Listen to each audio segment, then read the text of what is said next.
সংবাদ সবাইকে স্বাগত জানাচ্ছি। আমি ফিরোজ তোহা। শুরুতেই সংবাদ শিরোনাম জানিয়ে দেব এই মুহূর্তে হাতে পাওয়া সর্বশেষ গুরুত্বপূর্ণ আপডেট বাংলা সংবাদ। শুরুতেই থাকছে প্রয়োজনে দ্বিতীয় অভ্যুত্থান হবে সার্জিস। বৈষম্য বিরোধী ছাত্র আন্দোলনের সমন্বয়ক সার্জিস আলম বলেছেন, গণহত্যার বিচারের পূর্বে আওয়ামী লীগকে কোনো নির্বাচনে অংশ নিতে দেওয়া হবে না, প্রয়োজনে দ্বিতীয় অভ্যুত্থান হবে। মঙ্গলবার দুপুরে সামাজিক যোগাযোগ মাধ্যম ফেসবুকে দেওয়া পোস্টে এসব কথা বলেন তিনি।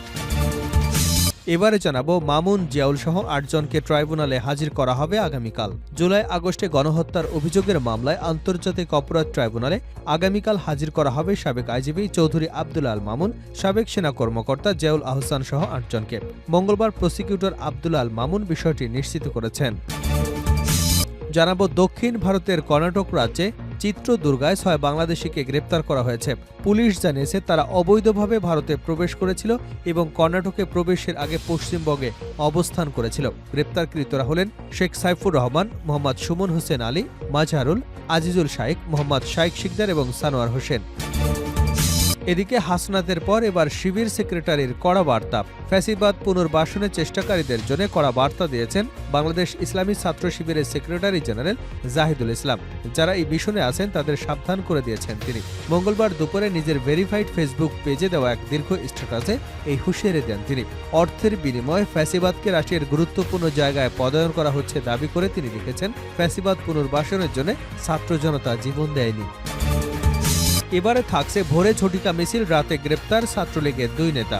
সিলেটে মুখে মাস্ক পরে ঝটিকা মিছিল করবার কয়েক ঘণ্টার ব্যবধানে নিষিদ্ধ ঘোষিত সংগঠন ছাত্রলীগের 2 নেতাকে গ্রেপ্তার করেছে র্যাব 9। সোমবার রাত 12টার দিকে সিলেটের কোতোয়ালি থানা এলাকা অভিযান চালিয়ে তাদের গ্রেপ্তার করা হয়। জানা যায়, গত সোমবার ভোরের দিকে সিলেট নগরে ঝটিকা মিছিল বের করেন ছাত্রলীগের নেতাকর্মীরা। এর জেরেই রাতেই তাদের গ্রেপ্তার করা হয়। এবং সর্বশেষ জানাবো আন্তর্জাতিক সংবাদ। মধ্য ইসরায়েলে হিজবুল্লাহ রকেট হামলা, আহত 7। মধ্য ইসরায়েলে রকেট হামলা চালিয়েছে লেবানন ভিত্তিক প্রতিরোধ আন্দোলন হিজবুল্লাহ। এতে অন্তত 7 জন আহত হয়েছেন। মঙ্গলবার কাতার ভিত্তিক গণমাধ্যম আল জাজিরা এক প্রতিবেদনে এ তথ্য জানিয়েছে। ইসরায়েলি অ্যাম্বুলেন্স সার্ভিস মেগান ডেভিড এডম এ তথ্য নিশ্চিত করেছে। এতক্ষণ শিরোনাম শুনছিলেন, এবার বিস্তারিত। প্রিয় দর্শক, আপনি যদি এই চ্যানেলে নতুন হয়ে থাকেন, ভিডিওটি দেখতে দেখতে চ্যানেলটি সাবস্ক্রাইব করে আমাদের সঙ্গে থাকুন। আর এই ভিডিও সম্পর্কে আপনি আপনার মূল্যবান মতামতটি কমেন্ট বক্সে জানিয়ে দিন। আর হ্যাঁ প্রিয় দর্শক, জানিয়ে দিন ভিডিওটি কোথা থেকে দেখছেন। প্রয়োজনে দ্বিতীয় অভ্যুত্থান হবে সার্জিস।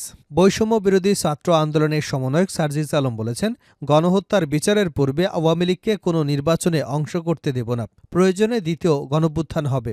মঙ্গলবার দুপুরে সামাজিক যোগাযোগ মাধ্যম ফেসবুকে এক পোস্টে এসব কথা বলেন তিনি।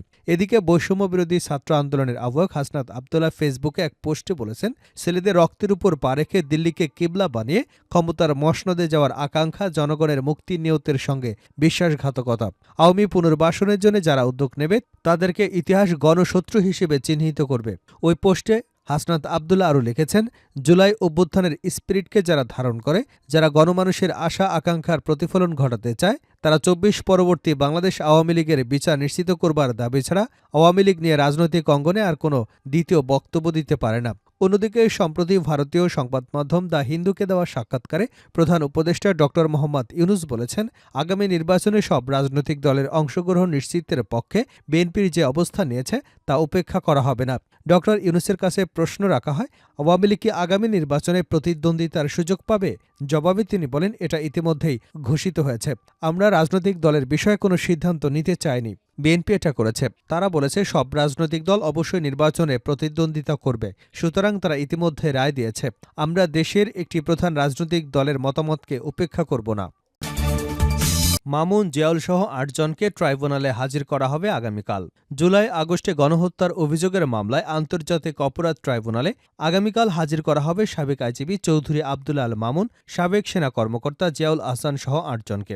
মঙ্গলবার প্রসিকিউটর আব্দুল আল মামুন বিষয়টি নিশ্চিত করেন। এর আগে পুলিশ কর্মকর্তাদের বিরুদ্ধে গ্রেপ্তারি পরোয়ানা জারি করে ট্রাইব্যুনাল। যাদের আগামীকাল ট্রাইব্যুনালে হাজির করা হবে তারা হলেন সাবেক পুলিশ মহাপরিদর্শক চৌধুরী আব্দুল আল মামুন, এনটিএমসি সাবেক মহাপরিচালক মেজর জেনারেল জিয়াউল আহসান, যাত্রাবাড়ী থানার সাবেক ওসি আবুল হাসান, ঢাকা জেলার সাবেক পুলিশ সুপার আব্দুল আল কাফি, মিরপুরের সাবেক ডিসি জসিমউদ্দিন মোল্লা, সাবেক অতিরিক্ত সুপার শহীদুল ইসলাম, গুলশান থানার সাবেক ওসি মাজহারুল হক এবং গোয়েন্দা পুলিশ ঢাকা উত্তরের সাবেক পরিদর্শক আরাফাত হোসেন। সোমবার জুলাই-আগস্টে ছাত্র জনতার আন্দোলনে হত্যা ও মানবতা বিরোধী অপরাধের মামলায় প্রথমবারের মতো ক্ষমতাচ্যুত আওয়ামী সরকারের মন্ত্রী, উপদেষ্টা, সচিব এবং সাবেক একজন বিচারপতিসহ ১৩ জনকে আন্তর্জাতিক অপরাধ ট্রাইব্যুনালে গ্রেপ্তার দেখানো হয়। ভারতের কর্ণাটকে ৬ বাংলাদেশি গ্রেপ্তার।